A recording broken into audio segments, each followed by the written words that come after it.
attending, you're entitled to free food and drink, so make sure that you take advantage of that. That is provided by our Center for Civic Engagement and our Faculty Senate, so we want to make sure that poor college students get fed. Any of you independently wealthy, congratulations, you're a poor college student, so you're entitled to free food. So, my name is Cory, Colby. I'm a professor of government and politics here at Lone Star College-Tomball. In my first year here, 9 years ago now, I started the Free Speech Poetry Slam that is part of National Free Speech Week to celebrate your liberty to free speech and to express your opinion and to express your ideas and to write what you want to write and to have other people read that writing, even if some people get mad about it, right? So it also happens to overlap this year with the first week of early voting. We are now in the third day of early voting. Make sure that if you are registered to vote, go vote early because turnout is really high. And if you look on the back of your program, there are QR codes from Montgomery County and Harris County Elections Office, so you can find your polling location, days, and times. So that is incredibly important. So notice, I'm not plugging for any candidate. It's just important that you go vote. And it's even more important when you get down to those lower level elections like school board and so on, right? Okay, so let's talk about free speech poetry. So normally we have our friend Darrell Forte here out of our recruiting office. And if you know Darrell, he is not of great height. But on the inside, he's 10 feet tall and bulletproof and full of energy. So we miss him today. He is having to take care of a family member, so think of him if you get a chance today. Just remember, it's always hard when a family member has something going on. So that leaves me less exciting, but no less enthused. So I want you all to know a couple of ground rules, right? So when you're up here, first of all, I want you to remember that no one coming up here is a professional. It's all new to them, too. And what is the number one fear of people in the United States? Public speaking, followed by heights, which is the fear of falling, actually, not so much heights. So, public speaking, right? So these folks are stepping into a brave space, and not only are they stepping into a brave space by speaking in front of an audience, but they're also stepping into a brave space because they're talking about something they care about that is politically and socially controversial. And so they're expressing their position, and their position may be different than yours. That's the way it's supposed to be. That's perfectly all right. And we celebrate that because that's what's needed for a healthy democracy, right? For a healthy society, we have to listen to and express and create space for all of the different viewpoints. So when they're saying their piece, right, if something catches you, there's ways to celebrate that. Now you can clap, right? What does that sound like? Good. See, that's what I expect in class. All right, now you can snap if you are feeling very coffee housey, right? You can drum your hand on the table, right?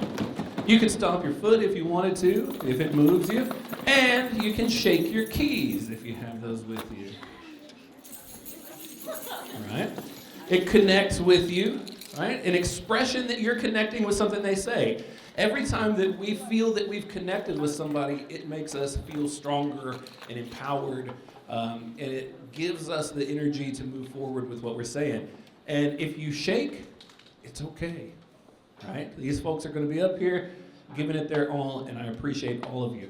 So, no matter what perspective is offered, make sure that you're celebrating the person, right? You can celebrate their opinion. You can agree with their opinion. Be like, come on, preacher, whatever you want to say, right? Well, if you're connecting with it, that's fine. Do that. But every opinion, every perspective that's offered, we're going to celebrate the person for getting out and offering that. I also want to thank, the Office of Student Engagement for this space that they have. I want to thank OTS for helping us get the sound set up and making sure that we have all the audio video that we need. Want to make sure that we thank the professors who are here with us, who have been hounding you. How many of you were hounded by your professors? Yeah, of course you were. So thank you to Professor Katie Olson. Thank you to Professor Katie Olson. Thank you to Dr. Marie Carmen Marin and Dr. Lindsay Scott, who I know for some of you has been a confidence builder as you worked with her to develop your pieces and presentations. So with that being said, your program has all of our performers in it. Thank you very much. I think mine's over there. So first of all today, and I want you to know that if you have a piece that you were on the fence about presenting about, or if you thought about it and then you kind of withdrew, but you still came today anyway, you absolutely can find one of us and still jump onto the list and be like, you know what, I'm ready to do mine, right? Because you're going to find some inspiration here and be like, oh yeah, all these people are just normal people too, right? So, no professional performers today. Do we have any professional performers? There you go. Nobody. So, with that being said, also make sure some of y'all are getting bonus points for being here. Make sure you signed in. Okay, there's a sign-in sheet back there and programs back there. All right. Did I miss anybody to thank? I think we've got everybody. All right. So, with that, we're going to have our first presenter. Mallory, are you ready? I gave Mallory a warning just a little bit ago. I'm like, I think you got first. And these are randomized. I did not choose people to go first or last, whatever. So, last thing. You can pull the mic off if it makes you more comfortable. You can adjust the height of the mic. That's fine. Not all of us are 6 feet tall. But do not abuse the mic. Cool? All right.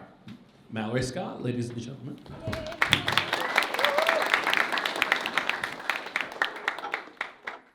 The unborn child quietly cries as he slowly says goodbye, through blood and sweat and tears of sorrow.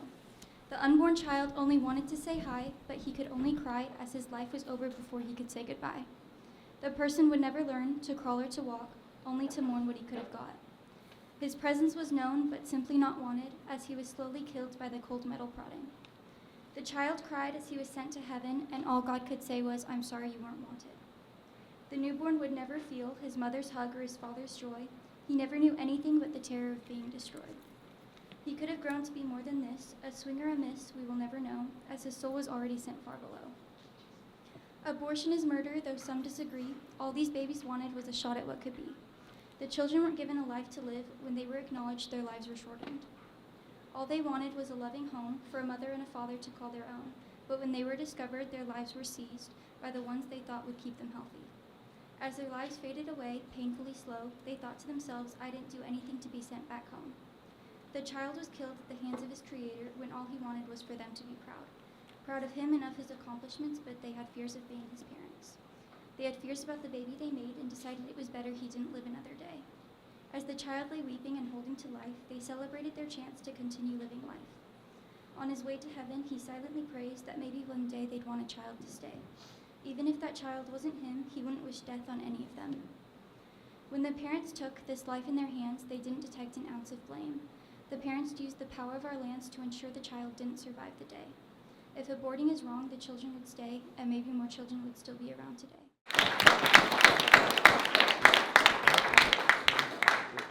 It's never fun to go first, but it is fun to be the first one finished, right? All right, so thank you so much, y'all. Look, so she went first and did not even stumble or shake. Can we give her one more round of applause? All right. So next, we're going to welcome to the stage. Where's Zarian? Where are you, Zarian? You said you would be here. I don't see Zarian, but if Zarian shows up, then we'll get him up here. All right, so Vicente's next. Vicente, where are you? Vicente told me that he was coming a little bit later, so he will be late. He'll be later, okay. See, I love that. So even though you were expecting to go fifth, you're now second. Roberta, pull up.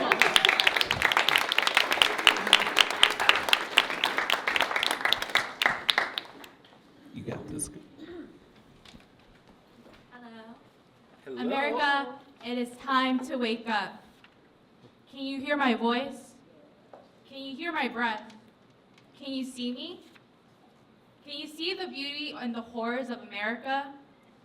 The land of the stars and stripes to be confined, so bright and grand, where humankind settles in the rings to sea to sand.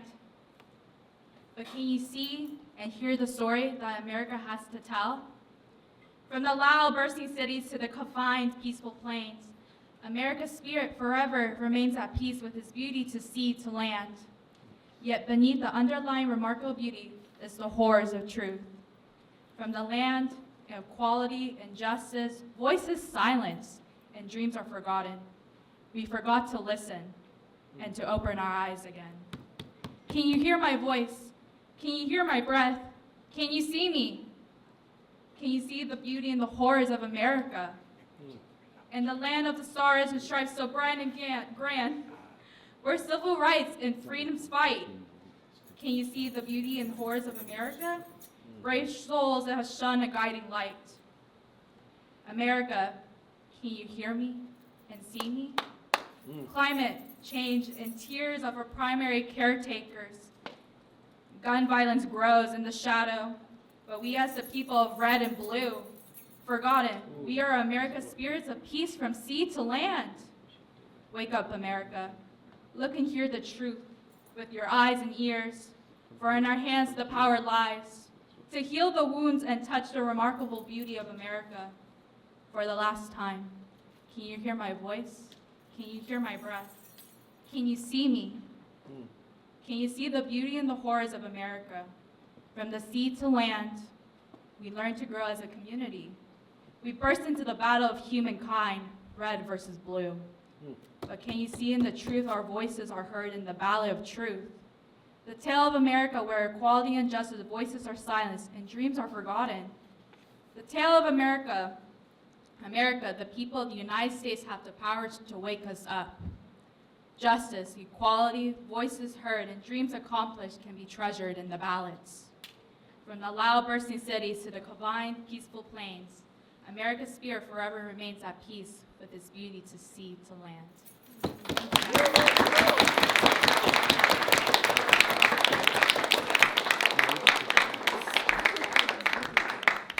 Perfect for this time.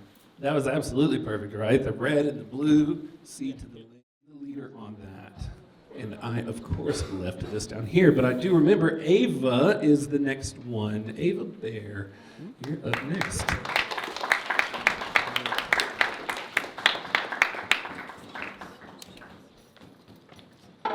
Poison breaths.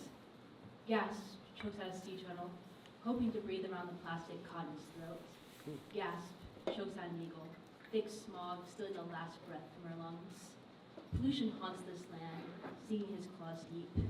He brings with him the reek of death, the smell of decay. Growing his power, he runs rampant without restraint. Gas chokes out a child, car exhaust snaking down his lungs. Gasp chokes out an old man, the smoke from the world churning in his chest. Thick smoke coats the skies, blurring out the true wonders of the world. Exhaust and smog dance around buildings, infecting the bodies of all who breathe it. Clean air becomes a luxury, one very few can afford. Gas chokes out a mother, watching her newborn unable to breathe on its own. Gas chokes out a father, hearing his cancer diagnosis. This silent killer, young and old, its victims. Pollution taking lives like a thief in the night. His toxins fill the body, never to release its grip. Gasp chokes out a fisherman, his cask filled with nothing but plastic. Gasp chokes out a captain, her boat passing an island made of trash. Plastic fills all who touch the sea, ripping them apart from the inside. The water poisoned by the foolishness of man. The world's greatest treasure, conquered by petroleum. Gasp chokes out the sky, smog infecting his gift of clean air. Gasp chokes out the sea, plastic controlling her waves. It's not a predominant problem power players profess in the masses, as though the world's not choking, as if the people are not dying. It's not a problem, they claim, but the earth is dying and she needs help. Gas chokes the earth, her gift destroyed by human folly.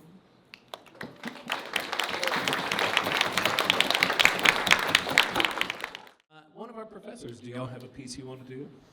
Yeah? Not yet? Come on. Dr. Marie Carmen is on her way. In case you didn't know, Dr. Marin is an award-winning published poet in her own right. So I'm intentionally building her up to make it more difficult. Whatever. You can read whatever you like. You're a professor. Okay, hi everybody. I have several poems, and I could read one from my latest book, but then I have another one. Maybe I'm going to start with the one that is not mine. Absolutely. Okay? So it's called Being Trans, and it's written by Francisco Castro Videla.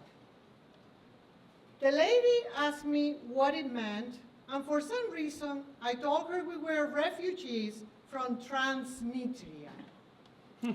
A small republic surrounded by very large and powerful states, a republic so small that it can only be spotted on a map with a magnifying glass. That sometimes we weren't even on the map. That there was a debate about our recognition in many parliaments and organizations. That no one really wanted us. That we were an uncomfortable thing. That our borders were always in dispute. That we were an unresolved issue. That every day someone questioned our status and threw words at us like de facto and juridical and special. That no one would accept our currency. That everyone was suspicious of our passports. That we had no rights. That many of us were killed. That in spite of that, we felt as part of a community. That although it is true we sometimes fought with each other, we had a common tongue. We yearned for the same horizons. We grew by the same rivers and mountains. We were raised under the same harassment and the same difficulties and the same lack. That although all we knew was displacement and rejection, we would always sing about our home. That all we wanted was what was best for our people. That our anthem talked about pride and happiness and love and fortitude and peace. That our emblem was a rising sun because our fight was for a future filled with light anyway. I said that is what being trans meant. She said that it was both very sad and very beautiful. I said yes, it was.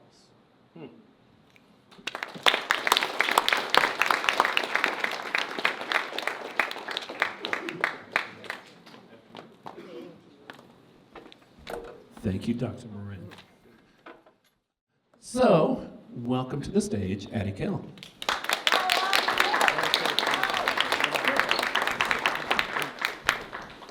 See if I can get this microphone off the stand.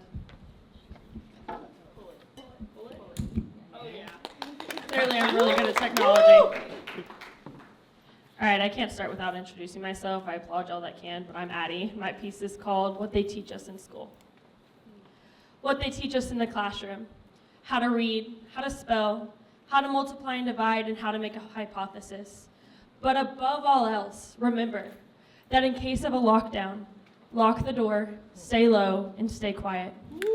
But it's not fair to teach us advice that doesn't work. Ask the I love you text that never got a chance to send.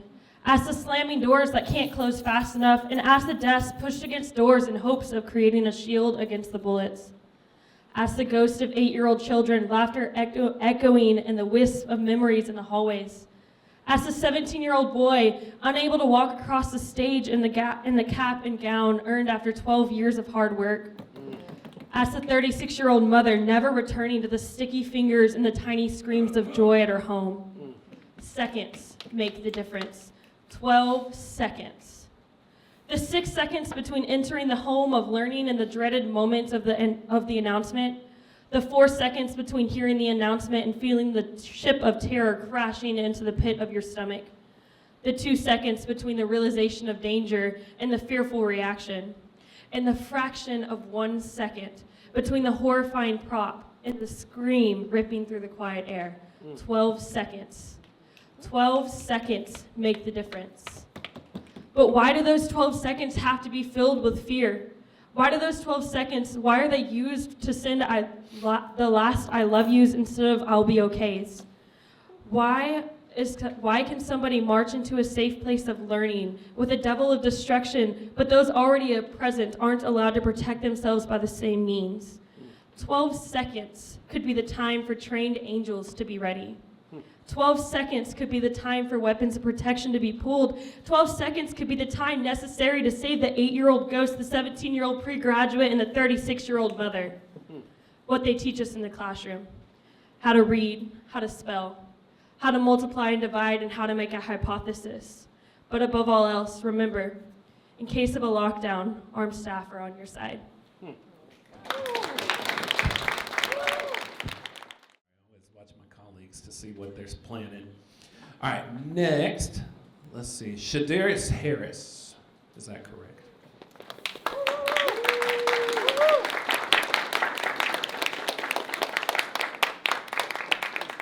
Welcome. All right. Oh, I like your jacket. Where'd you get that?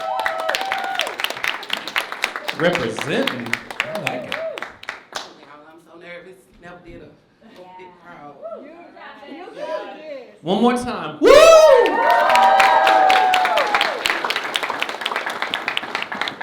So the poem is called Underneath the Realms of Politics. Ooh. In the realm of politics, power reigns supreme, a world where leaders scheme and dream of shaping the future of ruling the land, with promises made and deals that are granted. Elections are held, campaigns are run with speechless and rallies underneath the sun. The people decide who they want to lead in hopes of a better future for their every need. But behind the scenes, the truth may lie with corruption and deceit that can't be denied. Lobbies, I gotta use the restroom. I'm nervous, whispering in the ears of the powerful few, influences decisions, shaping what they would do. Scandals interrupt, scandals expose, the truth comes out, the cascade decomposed. Yet still they cling to their positions of power, deflecting blames in their ivory tower. The people cry out for change, for something new, for leaders who are honest, who will see things through. But the cycle continues, the same faces remain. Politics as usual, nothing will change. So we must remain vigilant, keep our eyes open wide, hold our leaders accountable, never let them hide. For the future of our nation, of our world, is at stake, and it's up to us to ensure a better path that we will take.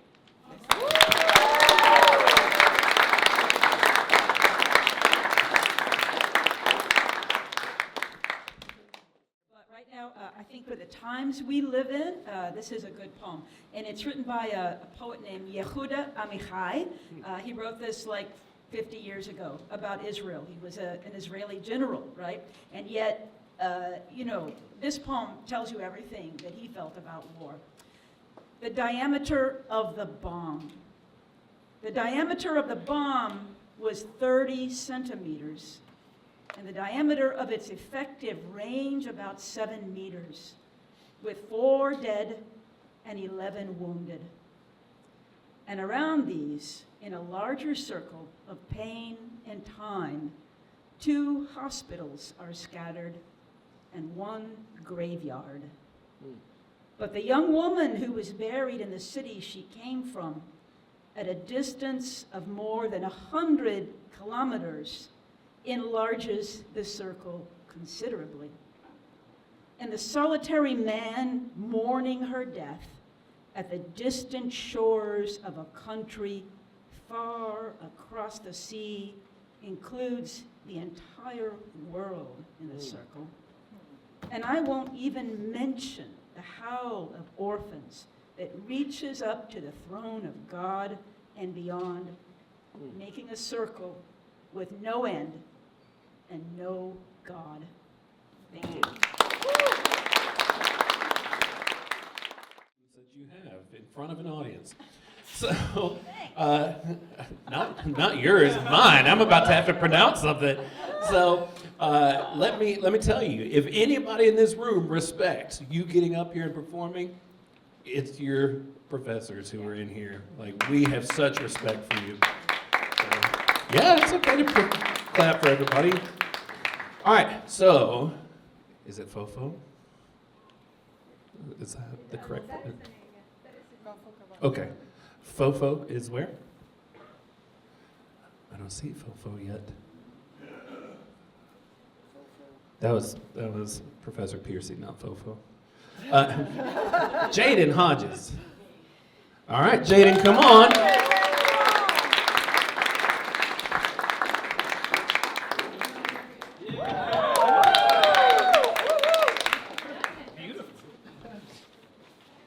Okay, I'm Jaden. I'm gonna do like a really short poem called Why You Should Vote. Get in the mic, Jaden. That way we get you on video.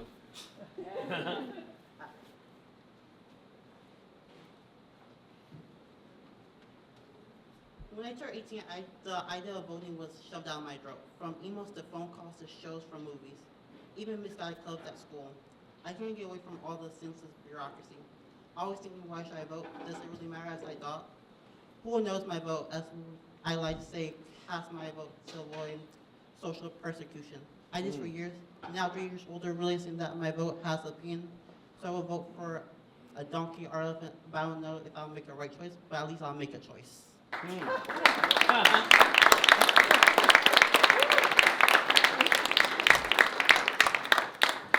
Your poem doesn't have to be long to be great. All right. At least you made a choice. All right. Do we have Zarian yet? Or Fofo? Or Vicente? Is Vicente around? Okay, they haven't shown up yet. All right, so that brings us to Marcus. Where's Marcus? Hey, come on, Marcus.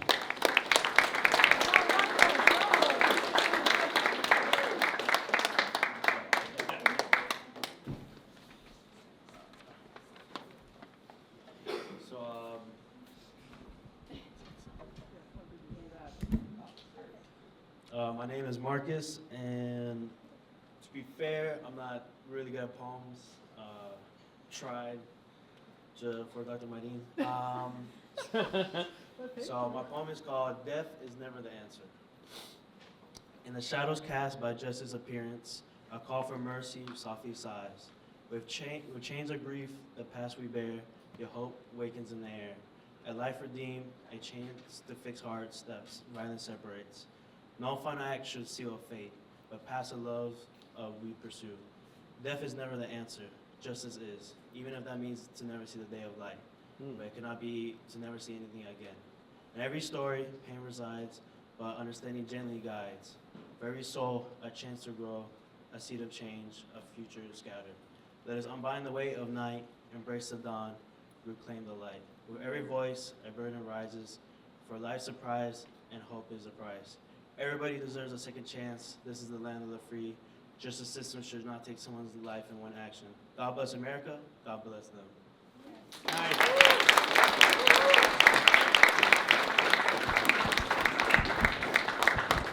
Y'all, I'm always impressed by how great you all are. Y'all always come up here and you're like, I'm not a poet, and then you do something great. So I want to recognize a couple of people in the audience here real quick. First of all, Vice President of Instruction, LaToya Hardman. So each of the performers today, I promised you, each of the performers today get a Poetry Slam shirt to commemorate your performance, to show people you were in that brave space, right? That you faced the #1 fear of people in America. So she is the one that made sure that we got this happening. Well, she and Lee in her office made sure that we got this. So thank you, Vice President Hardman. She's standing between Dr. Thomas and Dr. Wade. So Vice President of Student Success, Dr. Jackie Thomas. If you have something that is a resource that you need or something like that, that's the man to see. So if you see him walking around campus, if it's good or bad, just be like, thank you, or be like, here's an idea for improvement. Also, Dr. Gerald Wade, who is our Vice President of Administrative Services. And she knows I saved her for last. the president of the college. She hadn't been vice president in a long time. The president of the college, Dr. Leanne Nutt. So I want to thank personally all of them for the last 9 years. They've been incredibly supportive of this event and making sure that we have a space to voice your creative talents. So thank you again. All right, and we do have a couple of professors back there joining us, Dr. Van Piercy and Dr. Virginia Hazley. All right. So let's do another check. Anybody seen Zarian? Anybody seen Fofo? Anybody seen Vicente? No, not yet. Okay. That brings us Anya. Where's Anya? Where's Anya? It's hard because the light here and dark there. So, anybody see Anya? All right. If we don't have Anya, that brings us to the last person on the list for today, and that is Lorena Gonzalez. So, come on, Lorena.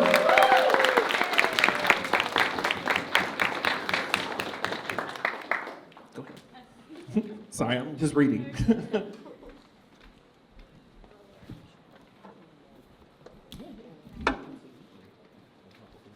So my name is Lorena Gonzalez, and today my poem is called Invisible Chains.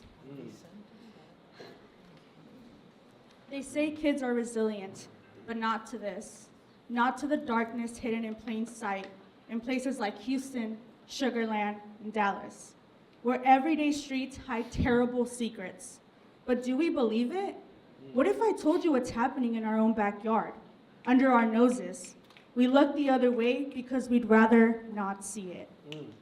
It's easier to pretend, easier to scroll past, than to confront the horrors that live beneath the surface of the everyday. Do you remember believing that dreams could come true if we wished upon a star? They will never experience that.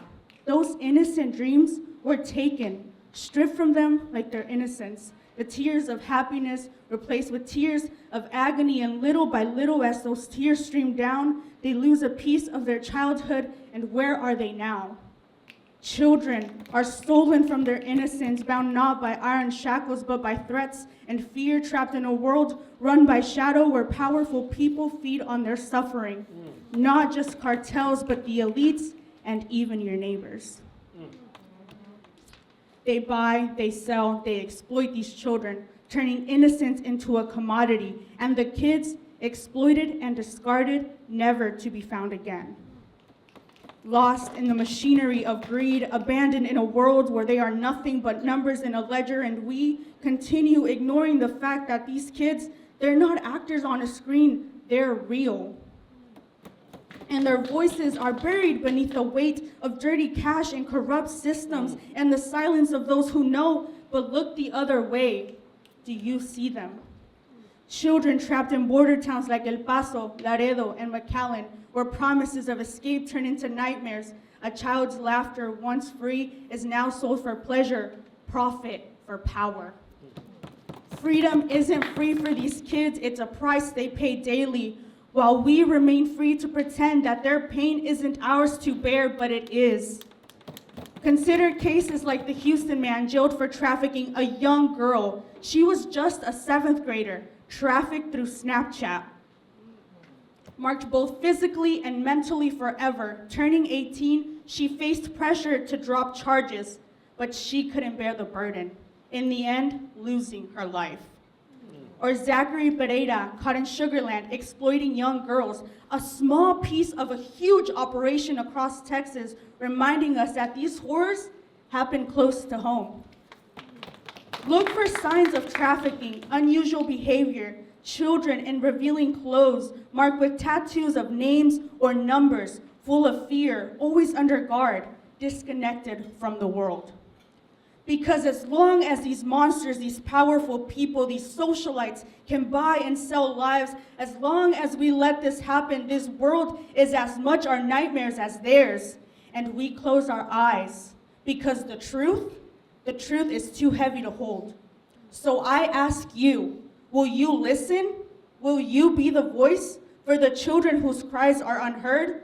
Let's shine light on this darkness for kids who need us now, who deserve hope and a chance to laugh before their cries fade into silence. End the silence, break the chains, be their voice.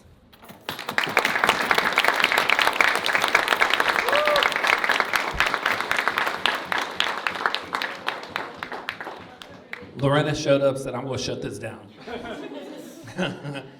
So I know Dr. Marin wants to go. Do we have anybody else that wants to show up? Okay, I got one more student. So we'll have one more student after Dr. Marin. And then that'll give us a little more time in case any of our last three missing folks show up. All right, Dr. Marin. Oh, yeah, that's right.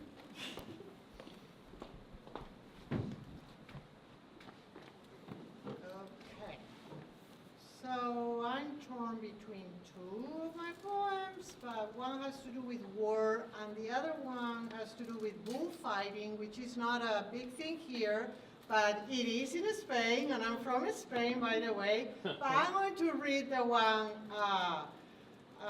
that talks about war. And indeed, this is like referring to the Civil War in Spain, and it's inspired by Guernica, the painting of Pablo Picasso. I don't know if you have seen it, but it's an impressive painting that you can see in El Museo del Prado in Madrid. And Picasso painted it inspired by what happened, during the Civil War in Guernica, which is a place in the north of Spain. So it's based on that painting, and it's entitled The Great Monochrome Palette of War. In the room of the Museo Reina Sofia in Madrid, the mural towers over me, engulfs my entire field of vision. 25.5 feet long, 11.5 feet high. I am swallowed up, taken inside its guts. I am in Guernica, northern Spain. It is April 26, 1937. Under God's eye, Nazi planes dropped their bombs upon a helpless town, while most young men are away on the front lines of the Spanish Civil War. Death and dying consume me. A mother clutches the lifeless body of her child, pain cutting through her face, her tongue a dagger. A wounded man lies on the ground. One severed arm still holds a broken sword. His other hand is mutilated, eyes wide open with the blank stare of relieving death. A house is on fire, its flames shooting into the air while engulfing a woman who pleads with the sky to end the destruction. Another woman rushes out of the crumbling house, an oil lamp balancing her extended arm, its small flame strong enough to shed light upon the darkness, strong enough to guide the injured woman who is bleeding from the knee across the path, away from the mass of distorted faces in agony, dislocated eyes, and the dismembered bodies whose parts rot together in a canvas of chaos. At the center of the scene, a wounded horse screams in pain, a spear piercing its side. Parts of its body are tattooed with newsprint ink, reporting a loss that not even a beast like the bull to the left, with its starved body and white head, can understand.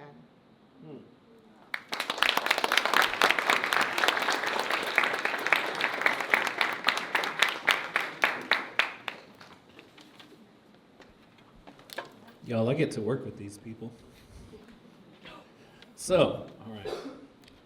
Last call. Zarian, Fofo, Vicente. Vicente's, I think, pushing 12 o'clock. Okay, Emma. Y'all, Emma volunteered to come up here on the day of, so represent. That's all right. Was there anybody who performed today that was not really scared? Anybody? Raise your hand. There you go. Okay, one person said they were not really scared. So 12 said they were. All right, so you're up, Emma. Okay.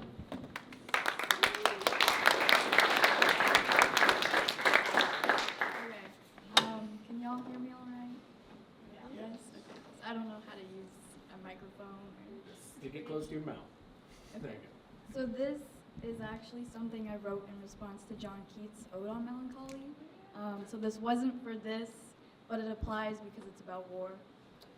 So mine is called, sorry,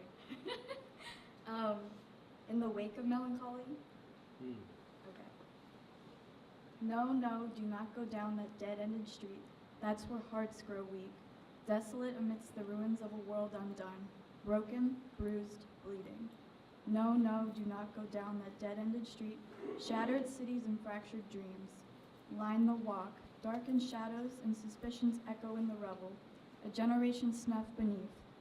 Do not go down those dead-ended streets. There is no will to build on broken grounds. Pavement cracked, leaks a chance. The dance of despair leaves on restless and still, watching, waiting, wanting. There is a will to build on broken ground. Shattered streets expunge the blood. Behold the crimson, poppies fleeting bloom. Paint the streets red, divergent from all crimson that has run.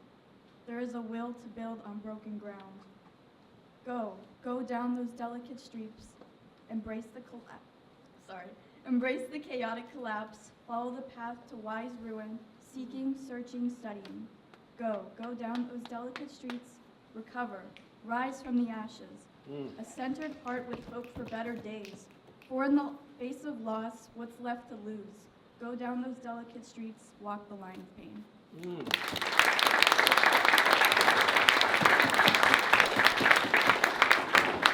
In the face of loss, what's left to lose? That was something right there. Anybody upset that she decided to perform? No, I don't think so. All right, so anybody else who wants to speak their truth right now? No? All right. Professor Olson, would you? Okay. Come on, one more time. Yeah, we're trying to get Vicente here. All right. I want you to have this microphone. Okay, I think I'm going to read another one that I read, and it's very current. It's not mine. It's written by poet Shuli Sochil Capwood, and the title is Trump says my college town has immigrants who are eating their pets. We used to dance at the Regency Room in downtown Springfield on some Thursday nights on Fountain Boulevard. All of us getting a ride from whomever had a car and would take us there. We didn't drink back then, but ordered pop or ice water and pretended we were older, and I would act like I was not looking for the RA I had a crush on, who had dated me, then dropped me abruptly for another girl down the hall, even though in the years to come he would tell me how much he liked me still, how he regretted the break, and I would look for him in so many places. The Union, the pathway between Thomas Library and Firestein Hall, and at every party, every gathering where students danced or smoked weed or drank from the borrowed juice someone had concocted, of every alcohol, field green or brown or Creole or clear bottle. I found him once or twice, and he had a way of lying to himself or to me. I'll never know. And it would pull me back into his orbit, or I threw myself into it. You get too close to some things and they burn. A lie is kindling. Belief is the paper, sticks, all the wishes for a thing that isn't. Someone who builds a bonfire must be careful with the flame.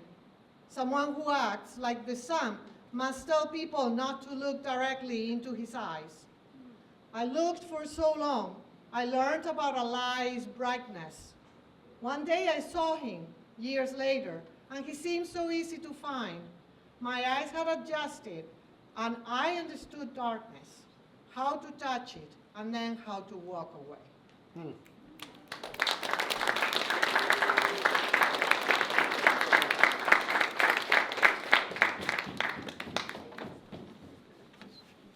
Do we have any of the three folks that we've been missing? Professor Hazley?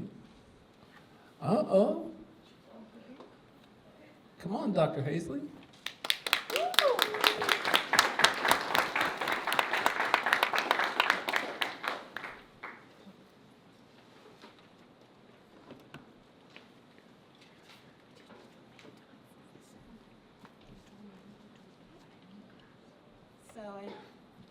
Can you hear me? Yes, ma'am. So sorry, I'm slow. I drank some wine last night. I might be slurring.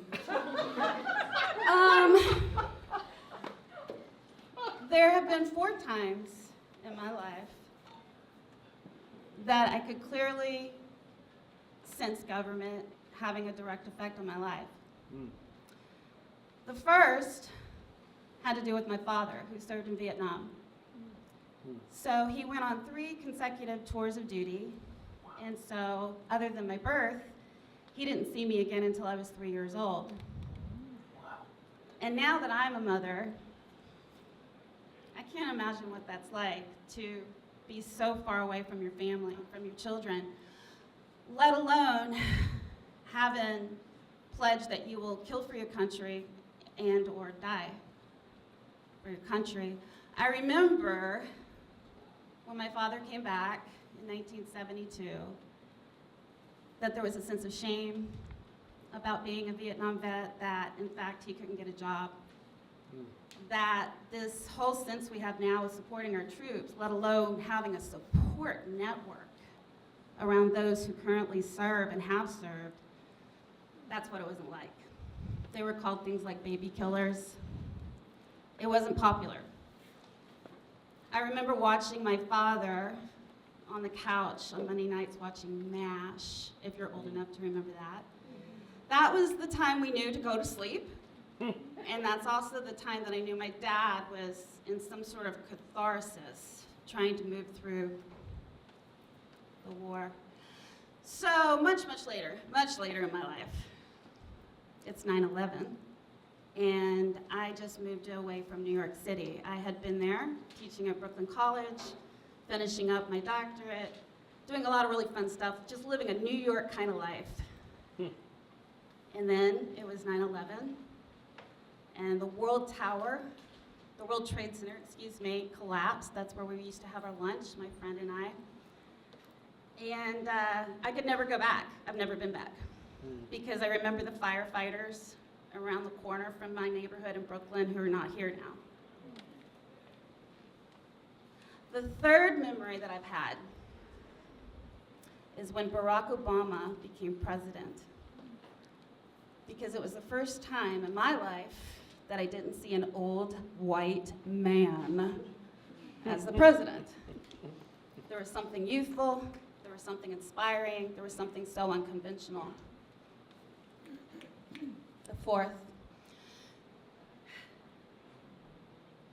fourth happened on January 6, 2001, when I watched, along with my now husband, my fellow citizens, go in to our nation's capital for the purpose of an insurrection. Not just the purpose of an insurrection, but they brought weapons to harm, to hurt, to kill. They brought guns, they brought batons, they brought zip ties. They called for the hanging of our elected officials. Maybe, I know that I'm talking to a much younger group, maybe as you get older, you're going to feel things about government that cut, and they might even cut you really deeply. So it's early voting now in Texas. This is not my poem, but someone, and I don't know who, has been passing these around and distributing them all around different sitting areas. Hello, America. Who will win the elections? Who will be your next president? Let there be calm and greatness. Let there be understanding and futurism. Let there be analogy and equivalence. But above all, let there be democracy and fairness. Let there be peace and no obscurity. Let there be gentleness and gentlemen. Let there be acceptance and dignity. Let there be no aggression and unwillingness. Let America remain a great country, as yours is a country of paragon. The excellence of your nation reverberates, and every other ally looks for your support. So as you have chosen, as you have voted, let winners and losers drift or rise. Let tomorrow bring glory to your country. Let there be no unrest or disagreements. Let there be harmony and justice. Let there be respect for life and existence. Let there be blessing of truth and valor. And let there be America as the greatest nation among all.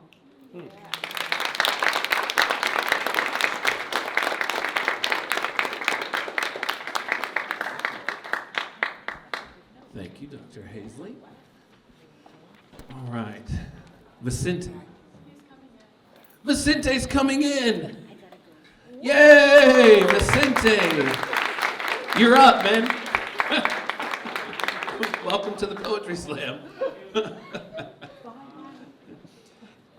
And in case you don't know, Vicente is also the president of the Juggling Club, and he will teach you how to juggle right out here. So I've seen him do it. It's amazing, actually, how fast he can teach people to juggle.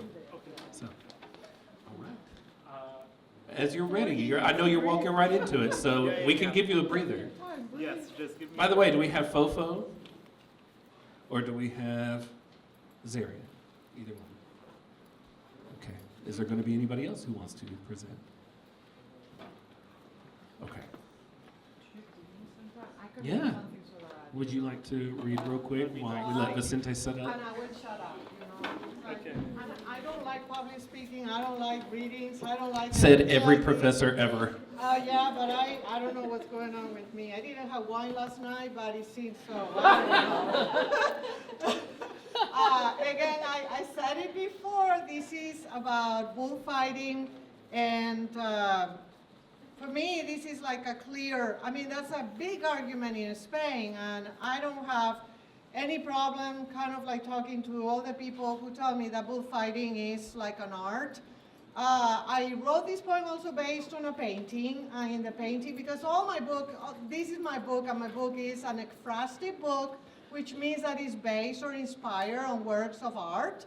So all of the poems here, you know, I chose the works of art, and this one kind of shows corrida, which is, you know, bullfighting, how do you say that, corrida? I don't even know the word in English.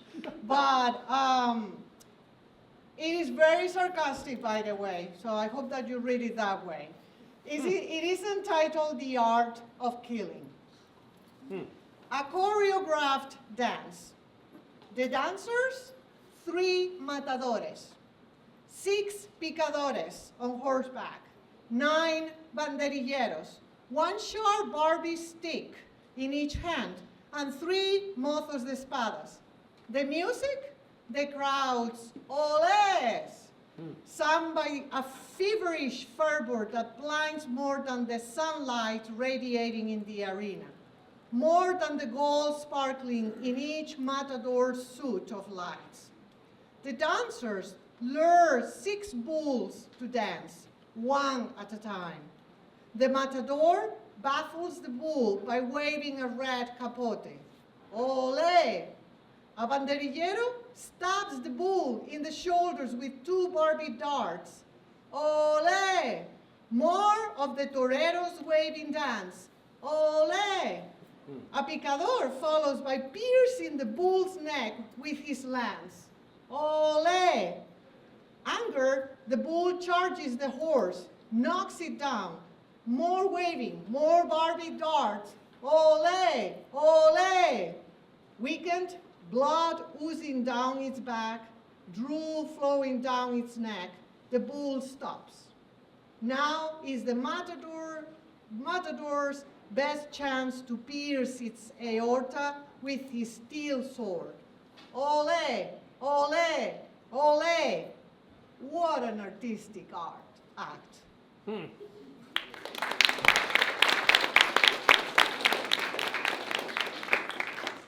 You're up, sir? Yes. Is there a time? Like 3 minutes. Okay. Let's see how you do. it's kind of free form. It's like 5 pages. Vicente says we have to stay till 1. No, I'm just playing. Go ahead. Okay.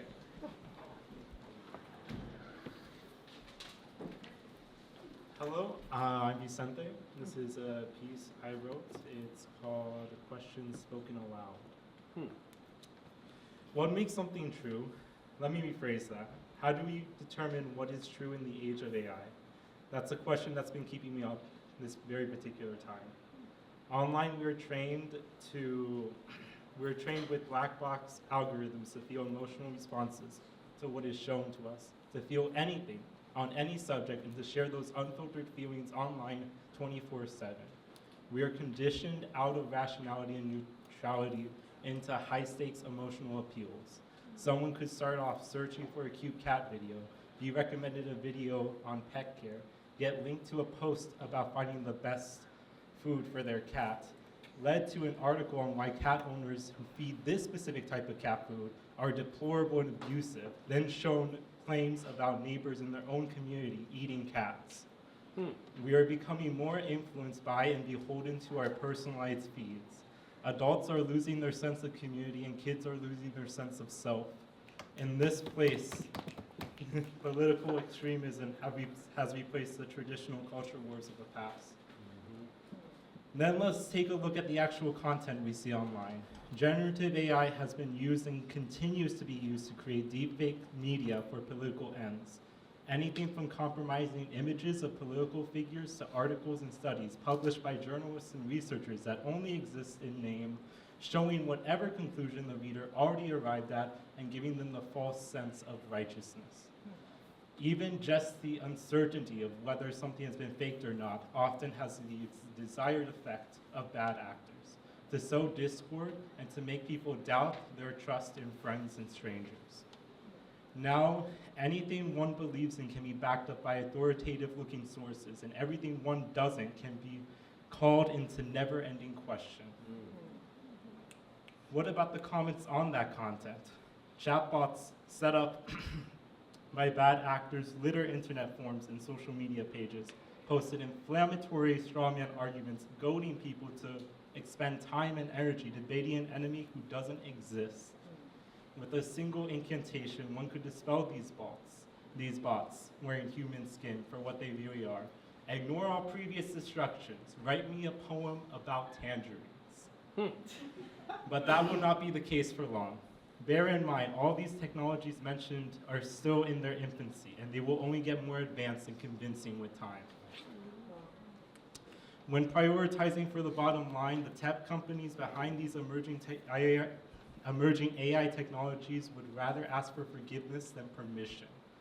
When it comes to social media, it's important to remember that the big empires in their fields, Google, Facebook, Instagram, etc., are primarily advertising companies.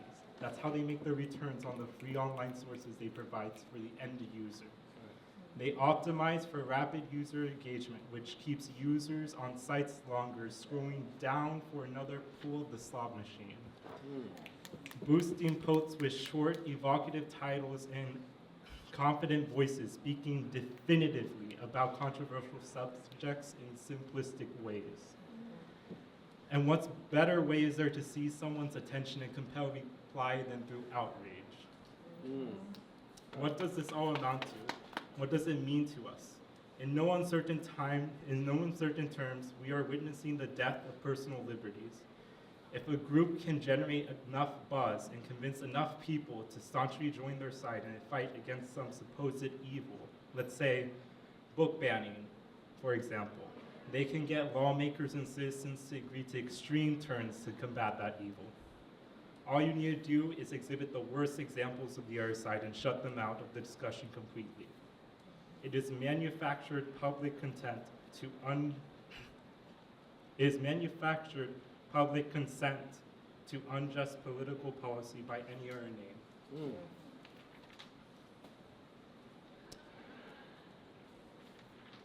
Almost done.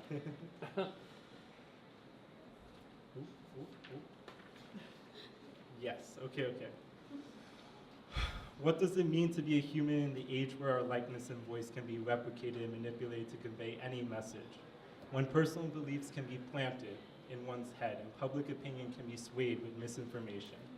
And what will it mean in 10 years from now, in the absence of any effective government regulation, relying just on the good faith that those in charge of developing these technologies will put public interest first and profits and ideals second? We are seeing the shockwaves of these effects through the global erasure of democracy. If you believe this issue is uniquely tied to this nation or this election, you'd be dead wrong. Sorry. If you excuse my detour, I would like to share a story. I was lucky enough to spend a year on exchange in Brazil from 2022 to 2023. It was an election year in Brazil. And when I wasn't asked about my favorite soccer club, I was pushed to answer what presidential candidate I supported, Lula or Bolsonaro. The innocent questions and discussions turned more into heated debates as election day rolled around. My host mother took me with her to show me the voting system she was most proud of. Afterwards, we saw the results of the election on television, and much like all the other parallels before, there was a large outcry from the losing side about election fraud and a presidency stolen. I really thought the vitriol and division tearing apart a nation I saw twice would end there. But on January 8th, 2023, almost exactly 2 years separated from that fateful day in American history, I witnessed live through news footage and social media posts the second time a country I called home tried to rip off its own head. Wow. Brasilia, yet another capital I visited just months before, with its beautiful halls to justice and order, was being ransacked and destroyed in the name of political retribution. But it was far worse now. They weren't just storming into Congress buildings, but charging into the presidential palace and Supreme Court, smashing and stealing everything that was sacred. The rioters proudly waved flags as they marched over the rubble and broken glass from the nation's bleeding heart. How can we agree on a shared view of reality when what we see and hear can be faked or manipulated, and when often we aren't even shown the same things? This is the defining issue of our time. We are in the midst of our greatest battle for democracy yet, and it certainly won't be our last. Every nation will be watching the United States of America, looking to see which way the wind will blow, whether we acknowledge that responsibility or not. So, what world are we going to lead?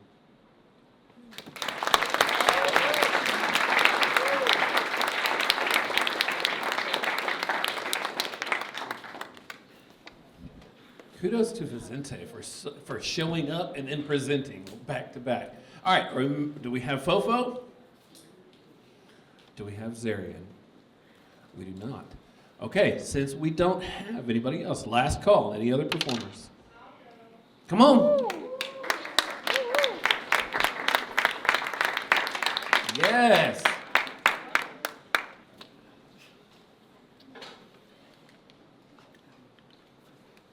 I like it.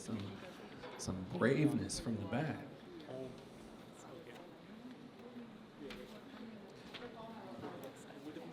All right. Hi, guys. Hello. All right. My poem is called I Am a Mixed Child. I am a mixed child. I am caught between the crossfires of two worlds collided into one. I am a mixed child. Too white for the black kids, but too black for the white kids. I am a mixed child. Do I get to celebrate Black History Month, or do I celebrate Columbus Day? I am a mixed child. I never know what products to use for my hair, Aussie or Miel. I am a mixed child. Do I straighten my hair, or do I let my natural curls free? I am a mixed child. I was often the only kid of color in my class, but am I white or am I black? I am a mixed child. One side wants me to go to A&M, the other side wants me to go to an HBCU, historically black college if y'all don't know. I am a mixed child.